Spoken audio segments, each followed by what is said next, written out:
Welcome to Monday. We're starting with some freestanding handstand hold practice. So as you kick up, keep the core tight, try and bring your feet together. Use your palms and your fingers to hold yourself in place. And get tall. Try and hold for as long as you can. These are pretty challenging, so you can practice just kicking up into this. If you can get up, just hold it. To modify this, you're going to go onto the wall, either wall facing or facing outward, and practice your wall balance. Getting one foot to come off the wall. As it's coming off, you're trying to find your balance point to where you feel your other foot pulling off the wall. The whole time, use your fingers and your palms to hold yourself into a handstand. Next up, we got push-ups, the classic. Lots of volume on this one, so bang out some reps and practice keeping your elbows at 45 degrees. Go to your knees as needed, which is totally fine. Just keep moving for 30 reps. Getting a lot of reps in. Practice really good technique on these. Core's tight, elbows in. Next up, we've got mountain climbers. So get in that push-up plank, drive your knees up. Try and get your feet to come up to where your hands are, or at least knees up to where your elbows are. Olympic lifting. So let's talk about each piece of this. We've got snatch grip deadlifts. So we've got some strength complexes. So snatch grip deadlift into some high hang or some hang high pulls. On the deadlifts, just make sure your butt stays down, the knees stay open, the chest stays tall. On the high pulls, set up in your hang, scoop and drive, and pull hard.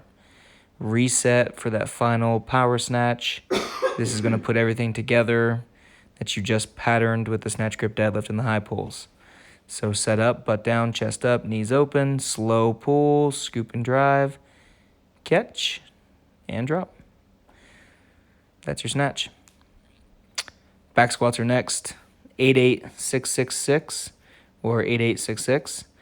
10x1, looking for speed coming out of the bottom. So don't get bogged down, don't get slowed down by too heavy weight, by worrying about not getting full depth. So make sure the weight's manageable.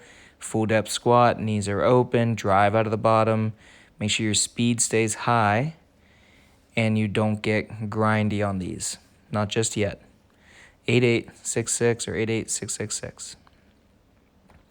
On rowing, go to new workout, intervals, distance. 500 meters is your distance, 90 seconds is your rest. You've got 6 sets, and each one's going to increase effort on each round. So that's something to keep in mind once you start rowing. So once you get all strapped in, your dampener set, 5 for guys, 4 for girls, normal settings.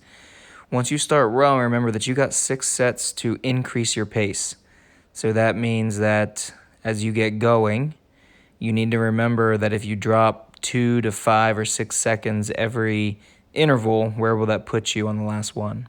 So kind of work backwards from your fastest 500 time and see what you need to do to work on that. I know I'm about a 135 to 140, so I started at about a 2. So a little rowing technique, tips and tools. Make sure your feet are strapped in. That's first and foremost. If your feet are loose, then you don't get any pull back into the rower. And as you drive with your legs and you start to lean back, you finish with the arms. Pull to just below the chest. Keep the elbows at 45. Use your back to pull as well. Do not start pulling early. Your hips and your core and your legs are a lot stronger than your arms are. So use your strong muscles first and finish with that hard pull into the chest. Nice and slowly, nice and easily rebound back.